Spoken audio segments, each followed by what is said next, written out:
Hey, sorry for the interruption, but we wanted to let you know that this week's episode is brought to you by Spotify for Podcasters.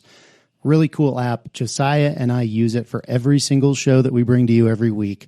You can edit podcasts right from your phone or computer, so you can start creating as soon as you log into the platform.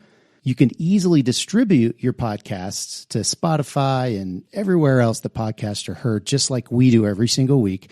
You can also create video podcasts on Spotify, which is really cool. And of course, you can earn money like I'm doing right now by including ads and even podcast subscriptions. And best of all, it's totally free. There's no catch. We really love it. We use it every single week. So we encourage you to go download the Spotify for Podcasters app or go to www.spotify.com/podcasters to get started. All right, let's get back to the show.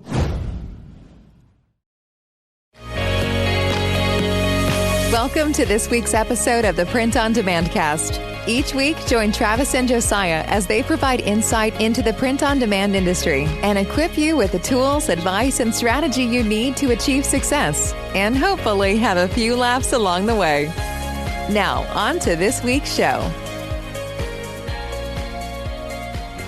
Hey everybody, welcome back to the Print on Demand Cast, episode 51. We are one episode away from being 1 year old, which reflects very much so in our maturity and puns. So, as always, with me is my co-host, Travis Ross. Travis, how's it going, man? I see that it's not the plans to take over the world behind you, but instead your beautiful family. You are at your house recording remotely. That's right. Yeah, it's on the weekend, so grabbed all my stuff, brought it home. Because you're gonna be out of town this week, so we figured we'd try to get this knocked out. And so this is my wife here, and my wife and myself, and you can't see. There's my finger guns pose. Yeah, it's the infamous finger guns pose. That's right. So yeah, I'm at home. How are you doing? I know you're kind of slowly fixing up your apartment now and kind of moving in slowly. Kind of getting settled in a little bit, trying to get this office set up, and we were just talking about before I pressed record the slap back from the walls behind me and the echoes, trying to figure out how to mitigate that. But I think it'll be fixed when I get the same microphone that you have there in front of you. So I think that will resolve any outstanding echo issues. But yeah, man, getting settled in. We are getting ready to go out of town this next week to be with family for another funeral, unfortunately. But and as of right now, actually, I'm actually waiting for a call in regards to that from a guy that's going to be providing some of the sound equipment. So if you, the listener, hears an abrupt stop or edit, that is probably why we had to make that cut. So yeah, man, all things considered, though, yeah, it's the weekend and getting ready for another busy week and excited for what is in store for episode 52. But before we get there, we need to get a piece of business out of the way that has been come to be known as the weekly dad joke. All right, let's do it. Time for the weekly dad joke. Hey, Travis, you know where the Big Apple is, right? Yeah, I know where the Big Apple is. Well, do you know where the Mini Apple is? And that's been this week's dad joke of the week. Let us know if you use it in your parties and if it has a good effect. But anyway, this week's point of interest.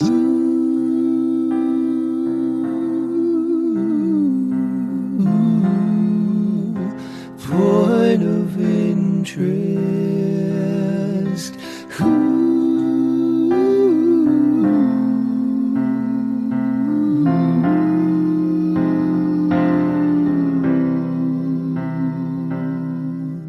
Is about episode 52. Travis, why don't you tell the listeners what we have in store next week for our 1 year anniversary episode? Yeah, so our point of interest this week is really just it's a season 3 preview, but season 3 starting next week. And so for episode 52, we're really excited. We're going to have a special guest. He's actually been on the show before. Really had a really great time with him the first time he was on. And I'm going to leave that as a surprise. Okay. We're gonna nice. do no spoilers. I know, no spoilers. We're gonna do the episode live in the Facebook group. We're gonna actually, you stream right to the Facebook group. But if you want to know what time we're actually gonna go live, you got to be in the Facebook group, because that's where we're going to announce it. We're going to announce what day and what time that we're going to bring this special guest on, and we're going to do, the episode 52. So if you're not already in the Facebook group, guess what I'm going to say? Go to printondemandcast.com/Facebook and get in the group. Seriously, go right now. We'll wait. Yeah. No, we'll sit here. We'll sit here. We're waiting. We're still waiting. Have you done it yet? Yeah. I haven't gotten any new requests. Seriously. No. Go join the Facebook group. We say it every week, but Travis and I, we were brainstorming some ways to grow, the viewership, the listenership, the Facebook group. Last night at Left Hand Brewery here in Longmont, and so we have a lot of stuff planned for the Facebook group, the YouTube channel, and that's going to be a place that you're going to want to be to find out everything that's upcoming, especially when episode 52 goes live, and when we officially drop a new merch store is also dropping. Yes, next week. What is a print on demand podcast without a print on demand store with shirts for sale? Like, it's been a missing component. We've got some really funny and cool designs that will go kind of with the vibe of the show and the new aesthetic, which check out the Facebook group this week. I'm going to drop a little teaser as what the whole new look might kind of feel and look like, new logo, new background, all that kind of stuff. So stay tuned there as well for that. But the merch store is going to be the easiest way to support the show so that Travis and I can continue to bring content for free to you without being behind a paywall or anything like that. Travis, you can speak to this as well, but this is definitely a passion project, something that we like to do. It's not something that we necessarily are getting paid for, but if those listening like the content, like the hosts, like the dad jokes and the bad puns, then they're going to love the shirts, and it will be a way that they can in turn support the show.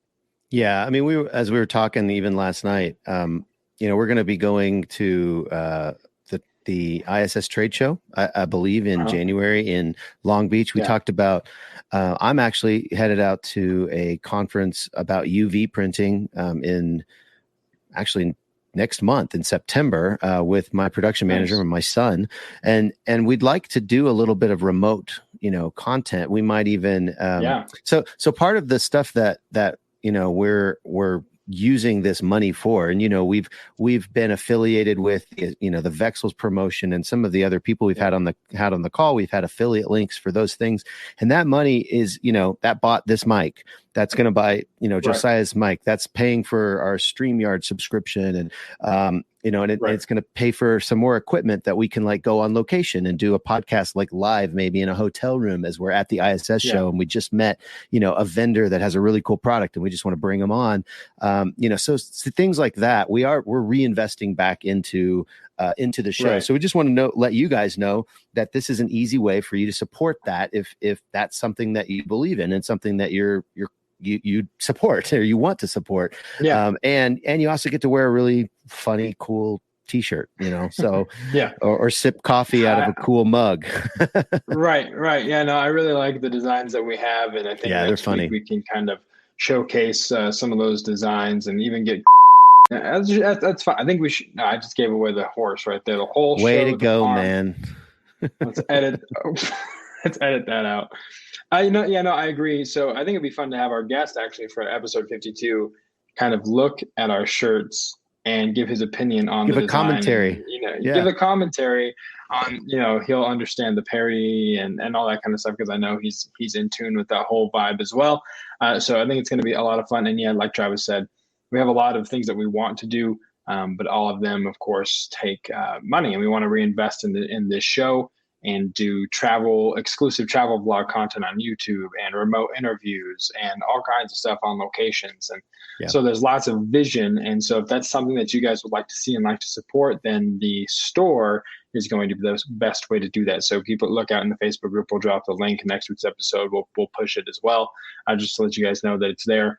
Travis and I will hopefully be rocking one of the shirts from the store on next week's episode as well. So Travis, let's give some thoughts. We're talking a lot about season 3. We've talked about how the mark of season 3 is arbitrary, and it really doesn't mean anything. But what's not arbitrary is the vision that we actually have for season 3 and what we want to do with the content in season 3. So why don't you give your thoughts, kind of what we chatted about last night, even before we press record, on what season 3 has in store content wise? Yeah, I think, you say it's arbitrary season 3, and it is. It's just we can call tomorrow season 3. This could be season 3, and next week could be season 4. It doesn't really matter. However, when we're doing these blocks like this, when we say, hey, we're going to do a new season, it does at least cause us to sit back and kind of reflect. And that's what we're doing at Left Hand Brewing, and just talking through kind of who are our listeners and what are our shows, and we're just like thinking about like how many in our audience actually, they do either royalty or drop ship POD only.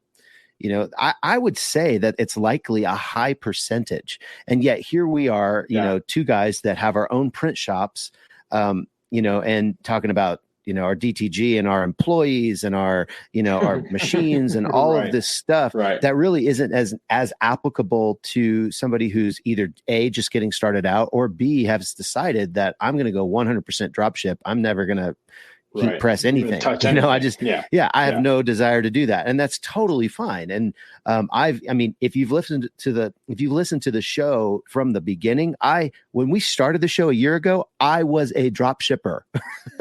I had decided to sell all my equipment, and I was drop shipping. And then it came into an opportunity to purchase a bunch of equipment, and for me, it was a good decision. And it's been a crazy ride, but it's been fun. But I wonder how applicable that is to our audience. And so, one of the things that we talked about, making season 3, to focus more content on things that a drop shipper or a royalty based print on demand company, a business would want to consume. And so, keywording, Redbubble, and a lot of the things that it's just going to force us to go out and find interviews to find people that are good at this stuff, because we're not necessarily good at it. We may have some knowledge to it. And I guarantee we have a lot of knowledge on like the business side, and whether you're drop shipping or you're producing, there are some business concepts that are definitely similar and overlap a lot. And we can speak to that all day. But when we're getting into like the nitty gritty of Redbubble or Spring or, some of these other Spreadshirt or, picking a pod supplier. We have some podcasts on that because we've had some experience with that, but there are other people that are doing that, more on a day-to-day basis, where we're, kind of in the thick of producing this stuff. So I think that shift, we're hoping that you're going to see that shift. And it's not like we're going to completely stop talking about being in production, because that's who we are, and that's going to come out. That's what we do.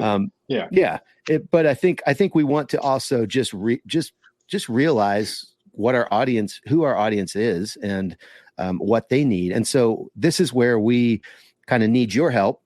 We're reaching out to you and saying, we'd love to have your input on this question. Like, what are the things that a royalty-based print-on-demand business needs to know about? What are some of those questions that you need answers to, or things that maybe that you didn't know when you started, and it would be really cool if somebody who is starting now knew that, and we could maybe have a show on that particular thing. So all of those, all of you people who are doing, royalty-based drop shipping only, we would love for you to send us an email, info@printondemandcast.com, go on the Facebook group, and or something like that. Drop us some type of message that says, hey, I think these topics would be really beneficial for season 3.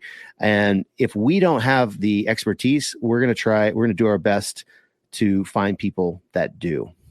Yeah, 100%. We hope that, like Travis said, this is going to be a pivot. There's the word. That is going to be helpful for everybody. And like Travis said, if we're not seasoned, if we're not knowledgeable, we have no problem going and finding out the people that are, because all the knowledge that seems to be shared on this show from guests always benefits Travis and I as well. So we're always wanting to learn more. We're always wanting to know more. And so go to the Facebook group, shoot us an email, let us know what it is that you want to hear in season 3, topics you want covered in season 3, and we will do our best to meet the demand that is there for this next season. On to the main event. Hey, it's time for the main event. So we're going to talk about an overview of decoration methods. Now, I know what you're thinking. You're out there listening. You're probably going to rewind it a little bit and say, didn't they just say that they're not going to talk about other production methods and move? And well, yes, we did say that, but then it is still season 2. So season 3, we're going to pivot and go to what we just spoke about. But this is the end of season 2, and we have to do right by the end of season 2 and stay consistent and talk about production methods. So technically, we're not lying, because that's not what podcast professionals do. So, but even if you're listening, and even if you're doing 100% drop shipping, these are print processes that if your current print partner doesn't provide them, maybe you want to go find another print provider that does have these print methods to kind of enrich in your catalog and expand your offerings. So the first one, Travis, that we're going to talk about is one that you and I have just pissed and moaned about, and we have commiserated over, and that is embroidery. Embroidery is highly popular in high demand, but it's very doing it in person or in-house, I guess, is incredibly challenging. Yeah. We've been doing embroidery, since we acquired the new machinery last November, and it's only recently that we've kind of finally figured out the secret sauce, if you will, of really how to produce. How long has that been? What's that time frame? Yeah. You mean how long has it been since we've figured it out, or what do you mean? From the time since you've got it until you figured it out, right? Yeah, how long has that been? Yeah, like I said, we got it back in November, and we were trained by people who it was kind of secondhand knowledge. Sure. And so what happened was we ended up getting a warranty and had a tech out, and I had my production manager basically just totally follow him and be in that room the entire time he was going through and just ask a million questions. And even after that, we realized that some of the things that this technician that came out to our space, he wasn't even doing it the way Melco is the company that we have the machines. It's the manufacturer of the machines. Melco's videos online were saying to do something different than the tech was. And had we just watched the videos, could have saved us. There were some hooping things. And so sure. We've just, it's been up back and forth, but I mean, it took us a good 6 months before we really, we're just, like I said, we're just kind of coming into our own. We had a couple of orders, specific, like special orders that we put out actually on Friday, and it was 2 different designs, and I was very, very pleased with the way they came out. And they were, had we done these 4 months ago, I don't think they would have looked as good. And sure. so to kind of, peel back the curtain a little bit on embroidery, because you have, like Josiah alluded to, you've heard us piss and moan about this for a while, because Josiah, you had a machine for a while and basically just said, we're punting. Tell us about that. Yeah, exactly. Well, there was a kind of a perfect storm of things. Part of it was I was told personally, like, all right, figure this out. And that was it. And so for the first couple of months or, weeks, months, I did my best, watch YouTube videos, try to figure it out, got tutorials, read through the manual, which was of no use or no help really. So it was very much trial by fire. I had it dialed in pretty well. And then I don't know, I think I left it alone for like 3 or 4 days, went back, and everything was off, different. There was just nesting. And I was like, what? The last time I was here, this thing was running like butter. So we brought a tech out to look at it. as well, and kind of walk us through. And then there was the instance where my wife's Etsy store got shut down, right? Got suspended, which is a whole nother story. And plenty of cautionary tales packed in that as well. So, but because of that, we were forced to this, like, okay, well, we have to get some capital back, because her Etsy store was huge. It was really big volume account for the business. And so then we were just like, all right, well, we're going to go ahead and figure something else out. And we had to offload the machine. I wasn't too sad about it, honestly, because embroidery is definitely something that you will save yourself a lot of wear and tear if you just outsource it. Drop ship embroidery, print on demand embroidery doesn't make a whole lot of sense as it is. I understand now why people want to do batches of 12 only or what have you, but so yeah, that's our experience with embroidery. But it's definitely something that's in high demand and something that's very easy to outsource. Yeah. So like I said, to peel back the curtain a little bit, embroidery is for print on demand embroidery.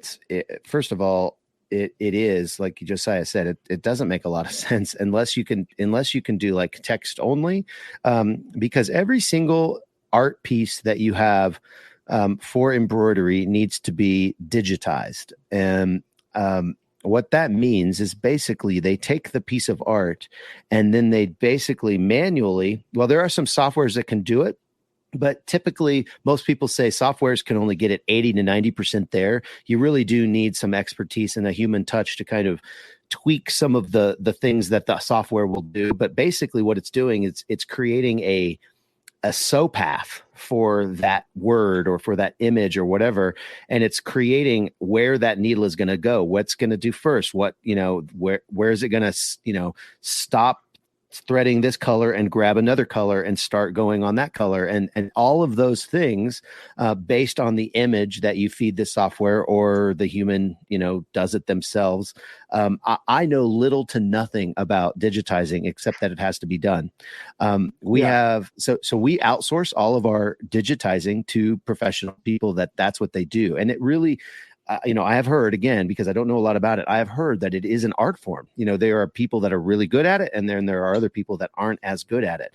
And so you really want to make sure that your digitizers, you kind of try a few of them if that's something that you're going to go down that path, and find somebody that's going to be a relatively inexpensive, but still quality enough that you can, get a good quality digitized file. So then you have that digitized file. You bring it into your software. And I did mention, for print on demand, if you're going to do that, you almost have to have either pre-digitized files. So in other words, hey, client of mine who wants to do digitized, I want all of your files upfront digitized before we go live. So maybe they only want to do, that's going to be $20-$30 a piece for digitization on every single one of those files to put it on a hat, or to put it on a left chest or wherever they're going to do it. And so it's a little bit of an upfront cost for them. So it might make sense to say, hey, we're only going to do 5 hats, for our store or whatever. Cause that's going to be, $100 or $150 or whatever, the digitizer is going to charge. Once you have that, then you can reuse those files. It's a one-time fee, but you have to have that to do POD, or you can do text-based only because their Melco comes with what's called Design Shop, and I can go in there and type something out in a font, and Design Shop knows these fonts because they're true type fonts, and it knows it's a vector type file. It can do a pretty good job of digitizing that to where I can take that and do a one color text design on a hat or on a shirt or on whatever I'm a beanie or whatever. So if we do text based, you can kind of get away with print on demand and not have to pay somebody else to digitize it because we have the software to do that text based only. Now, I will say some fonts give more problems than the others.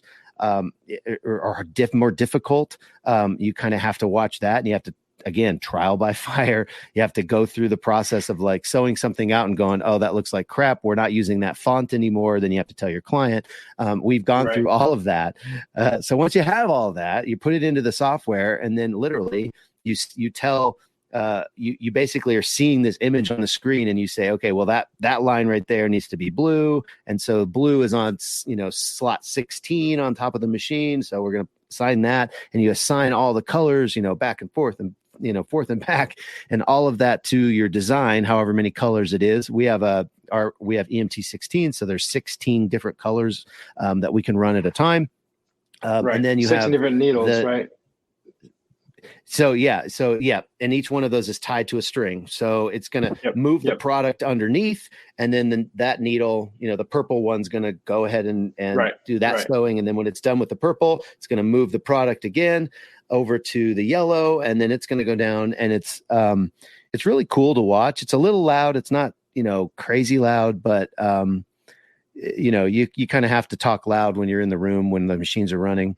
So after you're done, if you don't have a thread break or you don't have a bobbin issue, so the bobbin is underneath, and it's basically what is holding the thread to the back of the material. So every time it goes through, the bobbin is holding it. So it's another thread of a spool of thread. And so on the back, if you look at the back of an embroidered thing, you'll see kind of a white. So usually the bobbin thread is white. Sometimes it's black. And it's basically that thing that's holding the colored thread that's in front, the decorated thread, to the actual garment. And then you have to have backing. So you put backing on it to where that bobbin thread is not pulled into the garment or the hat or whatever, and making kind of it gives a buffer to where it doesn't squeeze it so much to where you'd be able to see it from the front. So those are kind of some of the, I know that was incredibly long-winded, and I apologize for that, but I just feel like, I just want to share some of my pain. This is a little cathartic for me. Yeah, because I was going to say, the thing is about everything Travis is saying is that at any given moment, any one of those things, a needle, a thread, the bobbin, the backing, any of it can have an issue. And the most was seemingly insignificant thing that would, to us, can just throw off an entire job.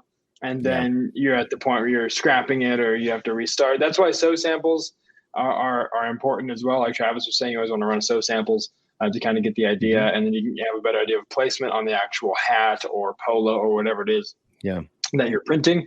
But needless to say, embroidery is an art form, and it's definitely a labor-intensive process. But again, there's always a huge market for it. People always want hats. Businesses are always going to want polos. Chefs are going to want chef's jackets. There's lots of stuff that you can do with embroidery that makes it worth at least adding to your arsenal, whether it's in-house or having a print-on-demand, fulfillment company doing it for you. I'll say two more things about embroidery, and then we can move on. But one of them is just kind of for the process. You have what's called a hoop, and there's a hat hoop. So you have a hoop that you're basically putting the hat on and stretching it out, or you have a flat hoop. And these hoops can be different sizes. They can be different shapes. So you can have a hoop technically that's a rectangle or a circle or, different shapes. Sometimes you can sew patches. And so you have a really small hoop and it's showing on a patch material. But there are also different manufacturers for these hoops. So like we have Melco hoops, but there's I wish I could remember the name of this one company. They have this really, really awesome hoop, but we haven't got it yet because it's like $700 and it's $750, and it's like a hat hoop that really, really keeps. Because think about it, you want that hoop to be on there really tight and really strong, because if that hat moves while it's being sewn, you're going to throw that hat out. And hats are anywhere from $4 to you can get hats for $16, if it's a branded hat or something like that. You don't want to throw that blank out. It's like, it's $1.80. Right. You mess up a shirt, it's like $1.80, maybe $2, whatever. And you're like, oh man, that sucks. But I'm gonna have to run something different. With hats, it is such a more high dollar item. Same thing with polos sometimes too. If there's a branded, polo that for golf, whatever the people are wanting, it could be a lot of money. It gets a lot more expensive to have a job that doesn't go correctly. And then the last thing I'll say, so that's more of on the the manufacturing part, just so you understand kind of what you're doing or how it's working. The last thing I'll say is one of the biggest things that we found that wasn't necessarily being done up to the standards that we're now doing it is the maintenance on these machines. These machines are the most temperamental machines we have in our entire shop. When you were talking about your story, Josiah, talking about how I came back 4 days later and blah, blah, blah, I'm like, yep, that absolutely could happen. Luckily, we're running our machines every single day, and we're doing when the maintenance thing pops up, it comes in, he doesn't stow anything until he finishes that maintenance. Because like you said, there are so many little points, and it's not just actual physical mechanical things that can go wrong. Obviously they can, but then you have to kind of know, okay, well, if this is happening physically and mechanically, what can I do in the software? Because there's an infinite number of software tweaks you can do in the actual software. You can adjust different, numbers and things like this. I have a very limited knowledge of this. My son, he has really spent a lot of time. He understands this. And so getting that maintenance done so you don't have to go into the software and correct some of those issues will really save you a lot of time. I hope we haven't scared everyone away from embroidery. It's actually a really beautiful decoration process, but man, it is. It can be a hassle. You're just letting you know what you're getting into, but it is. Once you dial it in, there's lots of money to be made, and it is a very sought after print process. And if you're good at it and you do it well, you could get a lot of business fulfilling for people as well. Sure. Yeah, absolutely. Yeah. So the next process I want to talk about is something that we've started using here at What For Apparel, is screen print transfers through Transfer Express specifically. So we use, there's lots of screen print transfer companies out there, but we have a client that does a lot of backs and sleeves. And backs and sleeves on a DTG is doable, but again, very labor intensive, repetition, repeating the process, and sleeves can be finicky. And depending on what sleeve platen you have, it can also be finicky. So we wanted to go the route of screen print transfer. So what that allows you to do, it's literally just as it sounds. They screen print the design that you're looking for onto a piece of transfer paper, and they can gang it, which means they have a lot of images on one sheet. Depending on the size, there can be anywhere from 12 and 16 to, it depends on, if it's small, it could be a lot of them. If it's bigger, not so much. But basically the process is then when you get it in, you cut them out accordingly, into single images. And then for us, we just put our sleeve on the little hat press that we have, which seems to work out pretty well because the print area is about the same. And we just let you lay it face down, and it's 5 seconds at 365 degrees, and you have a screen print quality t-shirt print on the sleeve. Nice. On the back, we have some for full fronts. Some of the better selling designs of this client, we got them ran for screen print transfers, like the 1-2 color stuff. And it has saved so much time, so much labor. And for, if you're looking to, as a way to kind of start doing some production yourself, and maybe you're doing a lot of drop shipping, but you want to bring something in-house, screen print transfers allows you to offer the quality of a screen printed t-shirt without having to buy the entire rig and the whole system. You just need a heat press. So, they've been crucial, and they save so much time, so much labor, so much pre-treat. If you are in the production process, you know what I'm talking about. And they're just a lifesaver, and they're applicable probably for 1-2 color designs, maybe 3. Anything more than that, it gets to the point where it's pretty pricey. The more colors you add, just like screen printing. So 1 or 2 color designs, it's perfect for. Yeah, I know. So we had a client that came in that they had a 200 shirt order and a 100 shirt order.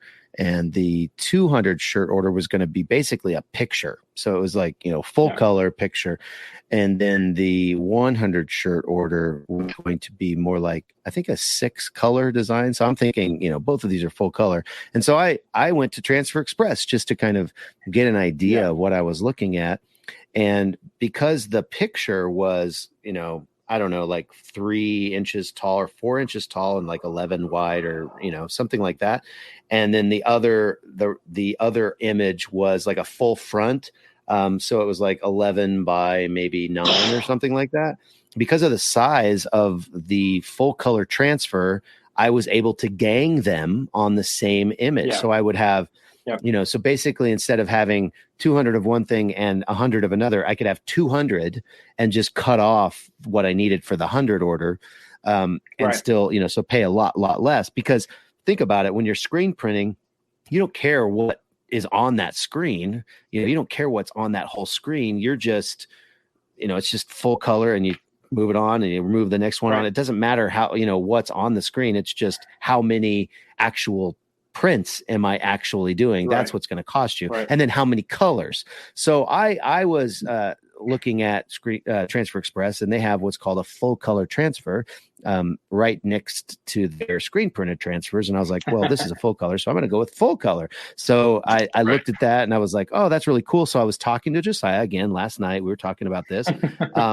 And I, in the meantime, I ordered a sample pack because I don't know what I don't know because I haven't really done this. And so what was your answer when I said, hey, should I do this with a screen or with a full color transfer? Because it's not 1 or 2 colors like some of the stuff you guys are doing. Right. So my response to you was the full color transfers are garbage. They are not, they're not good. We have a customer who owns a local grocery store, and they wanted some shirts done, and they have, I think it's about 4 colors in their logo. And so we thought the same thing. Well, perfect. Transfer Express. We've had great luck with Transfer Express. So that means that all of the products should be equal, but it turns out that wasn't the case. So we got some of them in, and different transfers have different processes, different heat, different time. If you're doing what they call the Elastoprint, which is like for the 100% polyester for polos and jerseys and that kind of stuff, it's a lot less heat for a longer time. And it's a cold peel, which means you got to let it be cool to the touch before you peel off the transfer. The screen print transfers that we have, the goof proof is what they call them. That's a hot peel. So as soon as it comes up, you just peel it right off and you're good to go. These full color prints are a cold peel. And so the peeling process wasn't always, the peel wasn't always clean, but then the shirt itself, like the transfer, feels very plasticky, like you're wearing a sticker. And some people might be okay with that, but it's very much middle of the mall kiosk, let me print you a custom shirt feel. You know what I mean? Just very heavy and it doesn't feel soft. It doesn't feel like a DTG or a screen print. It's very obvious that it was transferred. So, for one thing we discovered for hats, like the white foam trucker hats, they look actually pretty sweet. And it doesn't matter how they feel on a trucker hat or, on another hat, 100% cotton hat that they'll work on. That doesn't matter as much as a shirt. So we're trying to kind of salvage some of the ones that we had. And we're like, hey, grocery store, would you like trucker hats? Please say yes. Because we've got so many of these small, full color transfers that just aren't good enough to put on a shirt. Again, some people might be okay with it, but for us, it wouldn't be consistent with the other stuff we've produced, and we just weren't a fan of it. So I would advise against it, but hey, to each his own. Some people don't care, you know what I mean, and they're fine with that quality, that look, that feel, that which is totally awesome. If that works for you, for your customer, then by all means. But for us, it just was not a positive experience. Yeah, no, that makes sense. Yeah, so we're gonna have to figure out another way. I mean, obviously we can DTG it. It's just 200 individual prints that are DTG'd. It's honestly probably the best solution because it is a full color. Even if I did outsource it to a screen printer, 200 with that many screens, the setup fees are going to be pretty hefty. So we'll probably end up just DTGing it. In fact, we did it. We ran a couple test samples on. They want a tri-blend shirt, which for those of you who don't know, tri-blend is going to have usually 50% polyester, 25% cotton, and 25% of what is it, argon or what argon or I don't know. That's a gas. I don't know. another. Or is it rayon? I think it's rayon. Yeah, I think it's rayon, right? Yeah. Yeah, you're right. Yeah. So which rayon, believe it or not, is actually a natural fiber, and so the cotton and the rayon make 50% of the garment. So you have for DTG. We've talked about this before. It doesn't really do well with polyester. It needs a natural fiber to cling to. The inks do, and so that. Anyway, the moral of the story is the prints came out pretty dang good. Actually, I was surprised. Did you think about using the ones that Brandon from last week out of the pre-treated district? Have you guys brought any of those in the district? I have not. He had a specific shirt he wanted. It was a Toltec shirt, actually, believe it or not, and that's the one he wanted. And so I didn't bring in any of the other ones. Sure. But I still we need to try those. We do need to try those shirts because I'm excited to see kind of the results on those shirts. But anyway, okay, so that's screen print transfers. Yeah. Let's move on. Let's talk a little bit about we're starting to get a little longer, so let's talk about laser and UV. Laser. And the reason I think we can't totally lump these two things up because one is actually a print method and one is not printing anything. It's actually lasering away things. And so all about starting the negative with laser, space.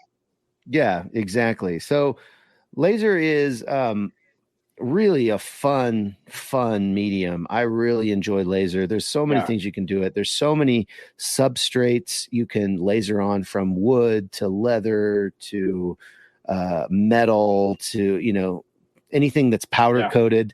That's the fun. If you have something that's stainless steel that has a powder coat, you can do a really cool one color design. Now, obviously, it's not a color, but I think of it like that. I think if it has to be one color because the laser isn't putting any color on it; it's just taking away. Right. So yeah, it's just a one color process. Everything has to be vectorized, so it needs to be a vector to actually, to actually have what's in or what is needed in the file.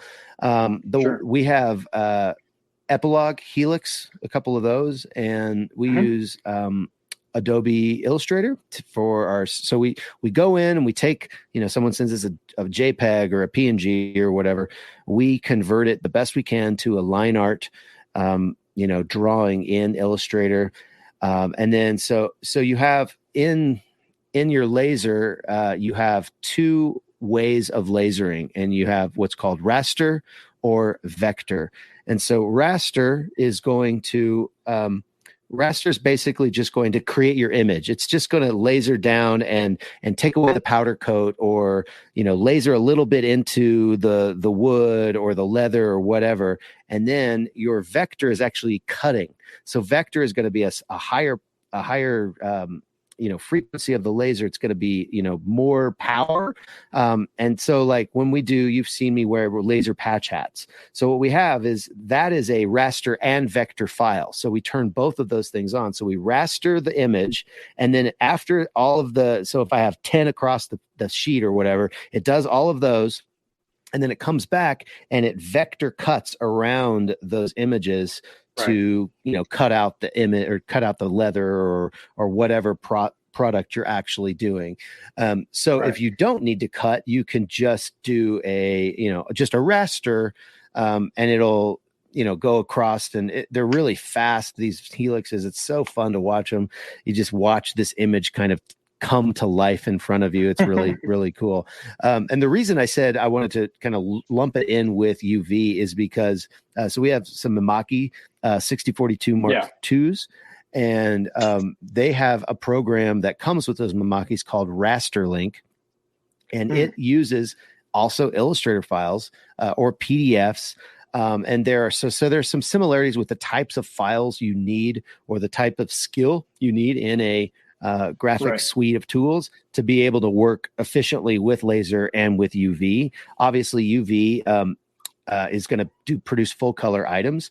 The thing about UV is that depending on what items you want to print, that's going to determine the type of inks you buy. So the type of inks that we have in our Mimakis right now are for hard substrates. So think pint glass, think flask, think wooden sign, or plastic, or like acrylic sign or something like that. Anything that's hard, these inks are going to do really well. So if you want to like UV, and you can, if you wanted to UV on like a purse or something that was going to be able to be folded or bent or whatever, you can definitely do that. You just have to have different inks. And so the issue then is, if you do want to change those inks, you have to flush your entire lines before then you can put in the new inks. So it can be a expensive process. And so most shops, they have one machine. If they have one machine, they only do one kind of substrate. If they have a couple machines, maybe they have one that does one kind, another that does another. The other cool thing about UV is that you can do a clear ink. You can set one of your channels to be clear. And so it can actually, if you've ever been to a hotel or or something like that, and the room numbers you have that braille, and it's kind of a clear ink. That's just a UV pass multiple times. It's just going over it. Excuse me, in the same, in the same pattern, building up that ink over time. Because every pass every pass with a UV, it shoots the ink out, whether it be color or clear or whatever. And following that immediately, like in the same pass, is a UV light that immediately dries it. So the machine can go over it, dry it, and then go over it again and dry it, go over it again and dry it, just back and forth and back and forth. And what it does is it builds up a layer. And so you can do some really cool texturing with UV. There's so many freaking cool things you can do with UV. There was one thing at one of the shows we went to, someone had like an actual like typography map of, I don't know where it was, but you could feel the mountain ranges on the map because it was all UV'd.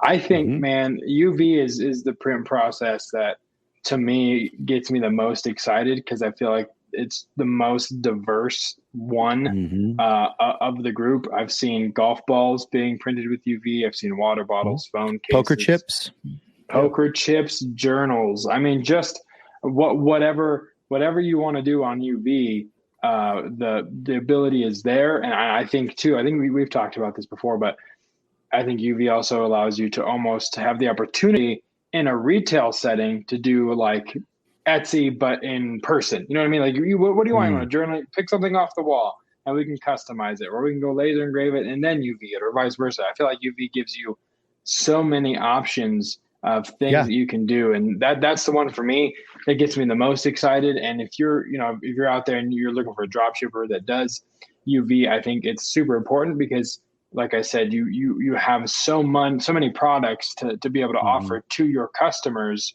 that someone, just selling shirts or just selling hoodies won't have. So that's, find out, ask questions. If you don't know, I'm sure your print on demand partners can give you that information. But it's super, super exciting to me. UV gets me pumped, as if you can't tell. So that to me is like the one that I want to get my hands on and just see what I can do. I mean, you can put MacBooks in there and print off the tops of them. And, I mean, all kinds of stuff. So is this your call? Hold on. Yep. Okay. 1 second.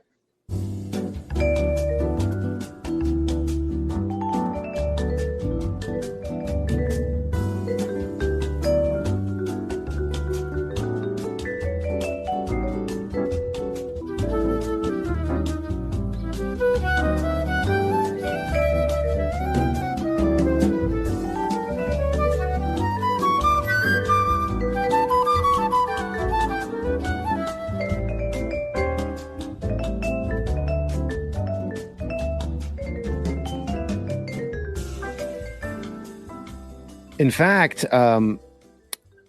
before we were so rudely interrupted. My call happened. That's why people, a jarring edit, no doubt.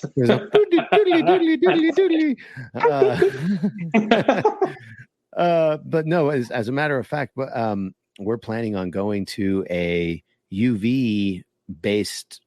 It's not really a conference; it's more of a training seminar in Nashville. Tate and I, my production manager, my son, we're gonna go to Nash Vegas, and I've actually never been to Nashville, so I'm kind of excited just to see it. But we're gonna be there for a few days. They're gonna talk about some Illustrator stuff. A lot of people use Corel Draw for UV as well, but and just setting up jigs and working with the people who are putting these on are exclusively Mamaki dealers. And so they know a lot about the machines that we have. They work on them all the time. In fact, we had one of their techs out in our facility a while back. And so we're really learning, really excited to, kind of see what we can learn there. And also, potentially do a Facebook Live or two, in the thing, and share it with some of our listeners too. So, but yeah, I agree, man. UV is super cool. I just don't know enough about it to get as jazzed as you do, I guess. I don't know. But yeah, it's definitely one of those mediums that I'm excited to learn more about. I know my son is too. Right. Yeah. He's very excited to kind of, peel back the curtain, just understand it more and like really dig in and see what we can do with it. Yeah, I think that's what gets me excited. Just because you and I have seen at shows and SGIAs and stuff, what the possibility is, and I feel like there's so much meat on that bone that neither of us know a lot of. So I'm really interested to hear what you have learned when you get back from this conference. It'd be really, really interesting to hear.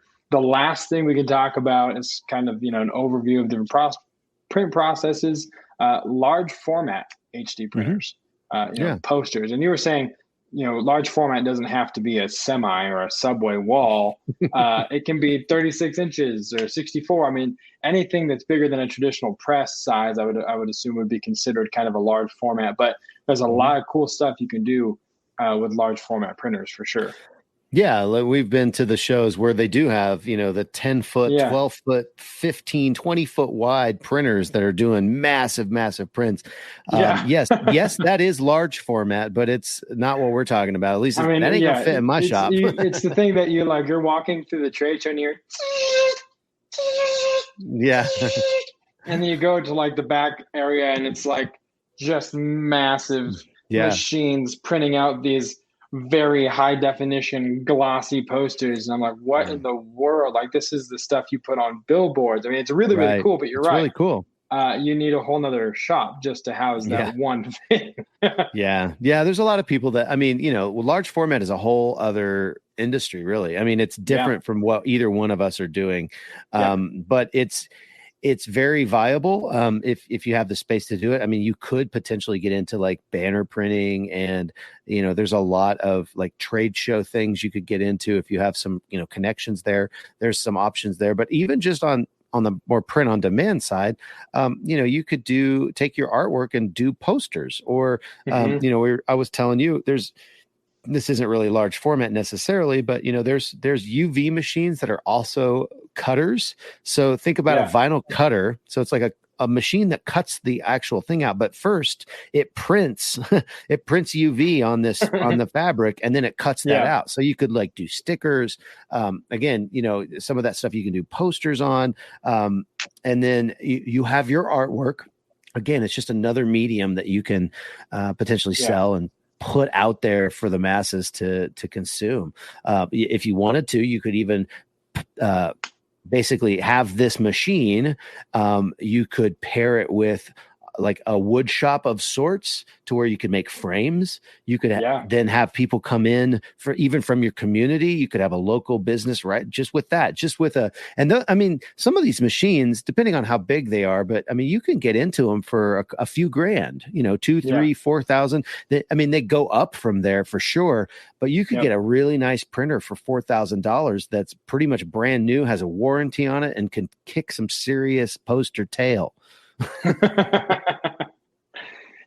Lots of cool possibilities there. And again, these are just overviews of different print processes for either to consider yourself if you are doing actual in-house production, or consider expanding to for your drop shipping business as well, because all of these things do great. I mean, posters are wildly popular, laser engraved, flasks and, shot glasses, and embroidery, of course, always super popular. So these are all things that no matter what side of the spectrum you're on here, what side of the coin you happen to be on at this time, all of these are advantageous to know more about, because you'll be able to make money off of them.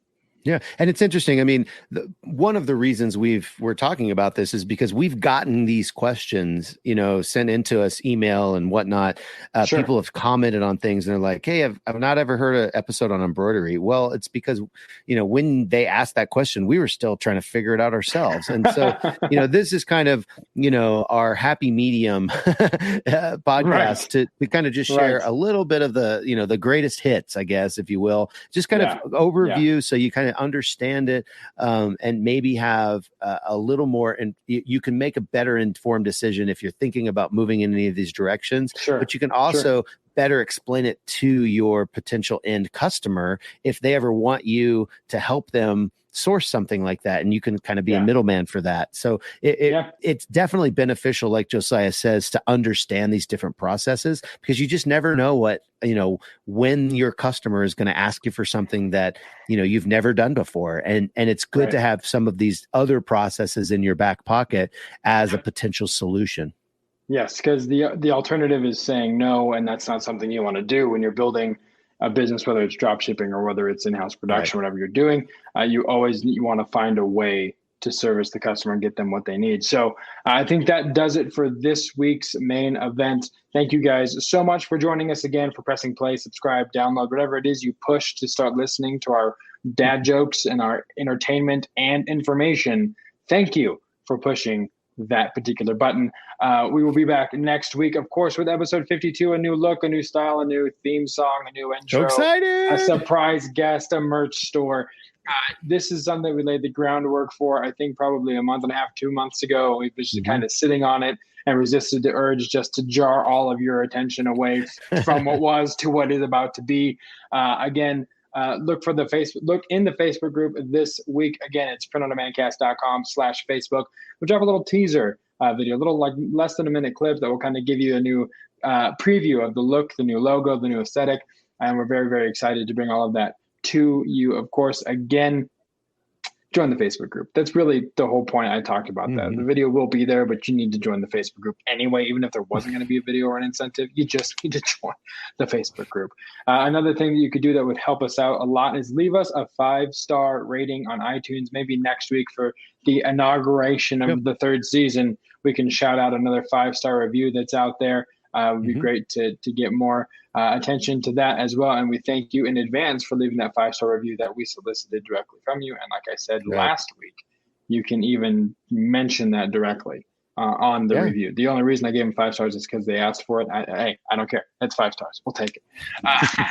And as always, wherever there are podcasts, the PODcast is there for you on all of the major platforms. So wherever your favorite spot to get podcasts is, there we are for you. So for Travis, I'm Josiah, and we will see you next week. Season 3, year-old episode, a special commemorative episode of the Print on Demand Cast, surprise guest, merch stores, lots of cool stuff. We will see you then next week, my friends. See ya. Thanks for listening to this week's episode of the Print on Demand Cast. We hope you enjoyed the show. If you've got a question or a suggestion for the show, send Travis and Josiah an email at info@printondemandcast.com. Take a minute to rate and review the show on iTunes or wherever you get your podcasts. And don't forget to subscribe now so you don't miss next week's episode. See you next week.